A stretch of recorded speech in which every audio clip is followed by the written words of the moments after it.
আপনারা এই ভিডিওটা আগে দেখেন।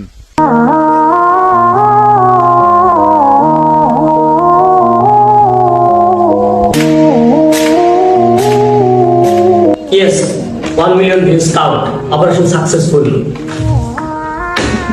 আচ্ছা, এবার এই ভিডিওটা দেখেন। বলো বাবা কবুল। Wait. 1K views? No.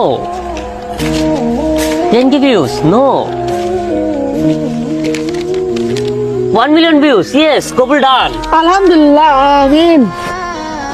এই যে দুইটা ভিডিও বানানো হয়েছে, এই দুইটা ভিডিও দেখে অডিয়েন্সরা কি শিক্ষা পাবে, মানুষ কি বুঝবে, এই ভিডিওর ভিতর কি আছে, এ পাগল আর কতটা পাবো। এরে পারভেজ মোল্লা, তোর এই দুইটা ভিডিওর ভিতর কি আছে? বিয়ে করার পর বউ 1 মিলিয়ন ভিউ নিয়ে এসে দিবি, সেটা বুঝাচ্ছিস না কি বুঝালি? এরে পাগল, তোরা কি এই অনলাইনটা পাগলা কারত বানাবি নাকি? এই পাগলের জাত গোষ্ঠী, তোরা এই অনলাইনটা পাগলা কারত বানাবি? সময় থাকতে ভালো হয়ে যা, নইলে আমার কাছে কিন্তু পাগল ঠাপানির ওষুধ আছে। এমন মেডিসিন দেবো, এমন ডোজ দেবো, সারা জীবন বাপ দাদার 14 বছর নাম পর্যন্ত ভুলে যাবি। পাগল বাড়া কোনটা।